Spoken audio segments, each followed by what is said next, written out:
everyone, do I have your attention? By the end of this video, you will sound more British. Welcome back to English with Catherine. Now before we get started, I know you're probably thinking not another sponsorship, but hear me out, this one is epic, the British Council.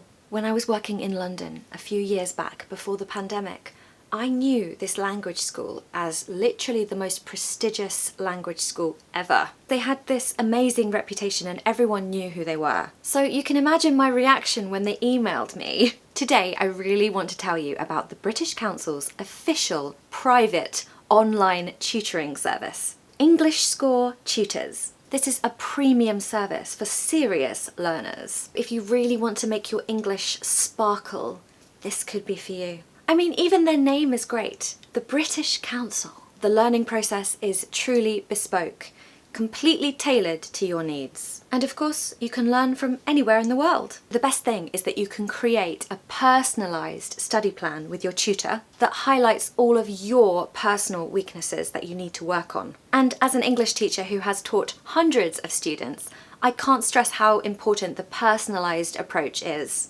So of course I've got an offer for you today. How did you know? Guess what? You can have your first introduction lesson for just $1. This is amazing. I swear literally nothing is $1 or £1 anymore. In your first lesson, you'll pick your tutor and you'll find out your level, and then you'll get your personalised study plan. Whether your goal is fluency, a higher level of accuracy, or maybe you're going to take IELTS. By the way, the British Council is actually the co-creator of IELTS. How cool is that? They have a specific tutor that can help you. I'm really wishing you all the luck on your journey with English Score Tutors. Take it from me, the British Council are a really great language school and I very much recommend them. Let me know in the comments how it goes. So let's get to the video, guys. Earlier, I promised that by the end of this video, you will sound more British. How exactly am I going to achieve that? Just to be clear, when I say sound more British, what I mean is speak with a modern received pronunciation accent from Britain. I speak with Modern R.P, so it's the accent that I teach, but just to let you know, there are so many British accents. You're going to shadow me, practice along while I speak, and you're going to master the accent. I believe in you. I'm so excited. Let's get started. You must allow me to tell you how ardently I love and admire you. Jane Austen, of course. Now let's just say it slowly. You must allow me to tell you how ardently I love and admire you. Tip number 1, are you listening? We don't say to in a sentence generally when we're speaking. It's more like ta. So we just sort of hint at the vowel after the T sound, but it's definitely a very strong t sound. Ta, not to. Okay? That's the first thing you can automatically do when you read out this sentence in a second. Now let's take ardently. Now I've told you before that we don't pronounce the R, especially if it comes in the middle of the word or at the end. We generally don't tend to say it. If I had a different accent, I would say ardently. Ardently. But in the modern received pronunciation accent, we say ardently. Ah, ah. It just kind of disappears, doesn't it? It doesn't really resolve. Ah. My mouth stays open. Of course you have to close it again when you get to the D, but just look at this. Ardently. Ardently. With love, we have an sound, not an o. Now, you probably think that sounds the same, but listen to the difference.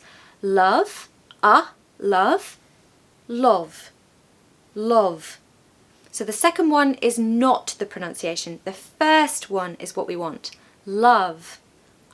It's what I call the umbrella U. So if you can say umbrella, you can say love. Admire. Admire. We haven't got a strong vowel sound in that first syllable because the second syllable is stressed. And the rule goes that the schwa sound falls on the syllable that is unstressed.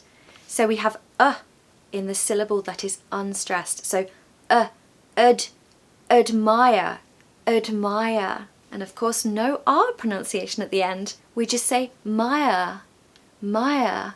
There's no R there, completely missing. All together now, we're going to say it together. You're going to shadow me. I'm going to say it twice. So good luck.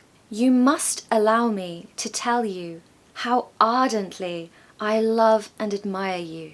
You must allow me to tell you how ardently I love and admire you.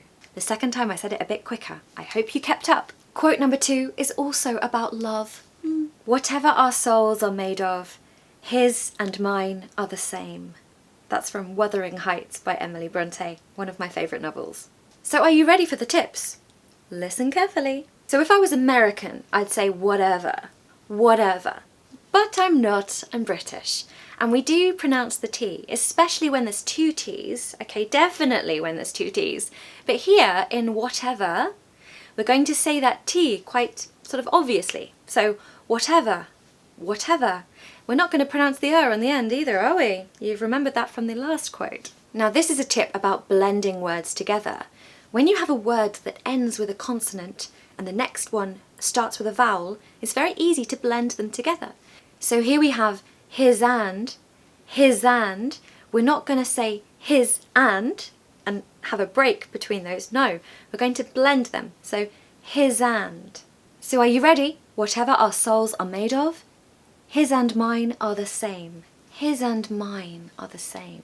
Whatever our souls are made of, his and mine are the same. What a beautiful quote that is. It matters not what someone is born, but what they grow to be. Ah, what a lovely sentiment. That is actually from Harry Potter. Okay, so you know I was talking about the T sound. Here we have a double T, so we're definitely going to ramp up that T sound. Matters, matters. If I was American, I'd say matters, and it's more of a D sound, d. But no, in British we say the T, matters. Now if you want to sound really British, you should pronounce the T's on the end of not and what. Sorry, I'm just reading the quote here. If you pronounce the T's on the end of your words, you really do punctuate each word quite nicely and it will sound really British. In the word grow, we have the alphabet O, which I've spoken about in a previous video, and you really want that to sound very round, like the letter O, so grow. And in the little words like to and but, I spoke about it just a second ago, to becomes t and but becomes but. Okay, so with Modern R.P, what we're doing is we're kind of reducing those vowels. Very often we just change them into schwas because we think that it sounds nicer, a little bit softer. Are you ready to say it together? It matters not what someone is born, but what they grow to be. It matters not what someone is born, but what they grow to be. Here is a beautiful quote about nature. Are you ready? I felt my lungs inflate with the onrush of scenery, air, mountains, trees, people. I thought, this is what it is to be happy. Are you ready for the tips? The word scenery has a silent C.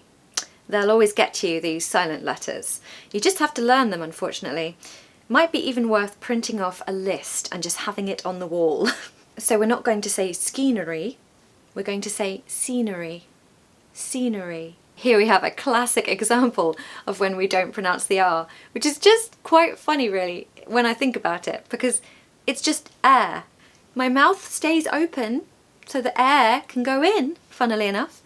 There's no resolve.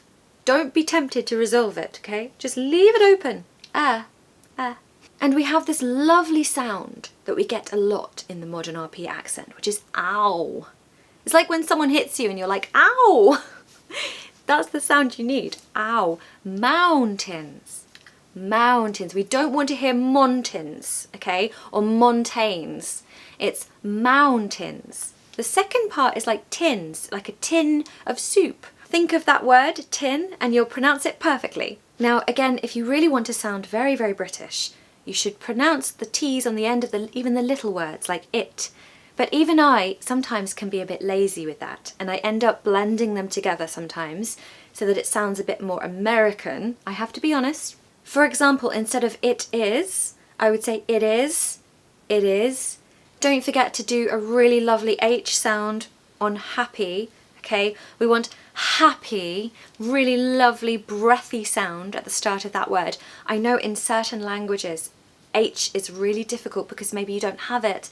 Like in French, they don't have an H, so they say hôtel instead of hotel. So here, happy, you're going to really have to exaggerate that. So let's say it together.